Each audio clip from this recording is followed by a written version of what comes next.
Well, hello, everybody. Um, you may not know it, but in Canada, people talk about the weather all the time, so I have to start with that. Currently, it's about -5 in Ottawa, Canada, and I understand it's about +5 in Riga. So we have a lot in common to begin with. Uh, as was said, my name is Andrew Penny, and we help companies expand in North America. We've worked with companies certainly in Latvia, Turkey, Spain, Argentina, France, the UK, and of course, Canada and the United States. Now, we've got about 10 minutes, so I'm going to be moving fast. So please do ask any questions in the chat window, and if we run out of time, I'll get back to you after the event.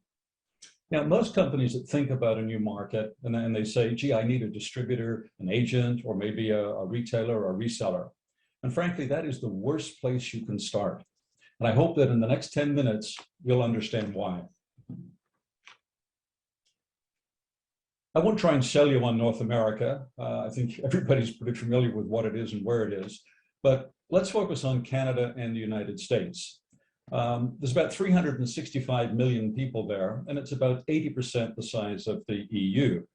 Now, while it might have less people, it is much wealthier. The GDP is about $23 trillion compared with 15 trillion of either the EU or even China.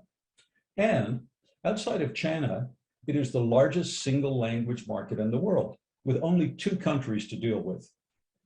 And despite the news headlines, it's very tolerant of, and it has a diverse population whose roots come from around the world. And most decision makers are used to working internationally. And of course, Canada and the US are true democracies with stable legal systems, which is always a concern when you're operating away from home.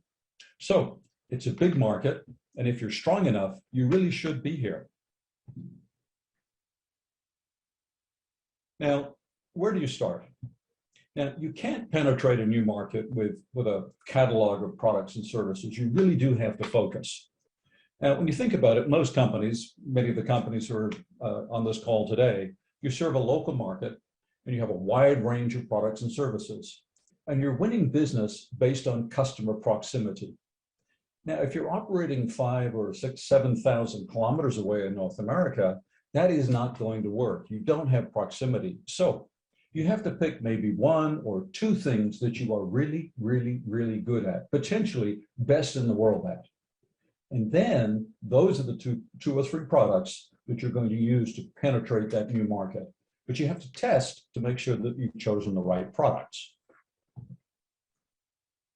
Now, one of the most important things in marketing is segmenting the market. So you have to match your best in the world product with the right target market. And you have to select a very narrow niche. Now, when I say a niche, I'm not saying, construction, mining, forestry, agriculture, something like that. I'm talking really tight. So if it is construction, what type of company? Is it road building? Is it residential construction, commercial construction? Perhaps the type of company, the size of company, the ownership of the company, how old is the company, first generation, second generation. Really narrow down your market niche with that perfect product. And when you've got that, that becomes essentially your market position. So what do you do? Who do you do it for? Who else can do it?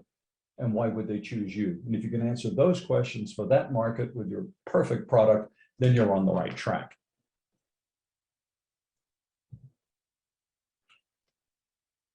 So now, as I promised, here's how you want to enter a new market.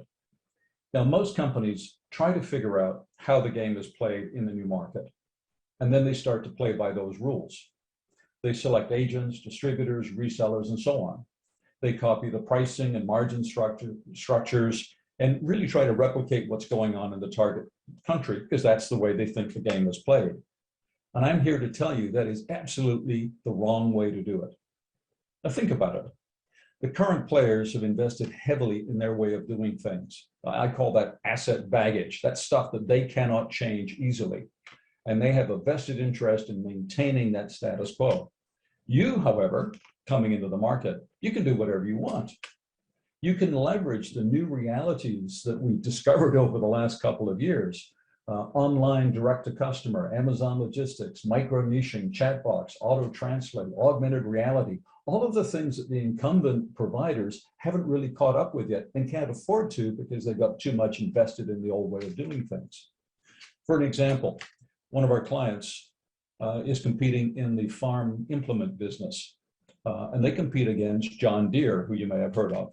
And in North America, John Deere has 3,000 dealers. Now, how do you compete as a new entrant against 3,000 dealers? If you try to recruit dealers, you're going to get the worst ones, the ones who are disaffected, the ones who aren't going to pay any attention. So it's very, very difficult. So the way they compete is say, all right, there's a slice of the market that's interesting here, and that's we call them the digital farmer. And they will buy online. We don't need the whole market. If we can get a few thousand, we're in good shape. So by focusing on that slice of the market, they can change the game. And there's no way that John Deere can compete because there are 3,000 dealers who take them to court.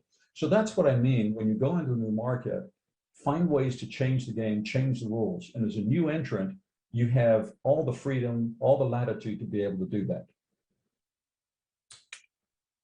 So let me wrap up here with 4 key points.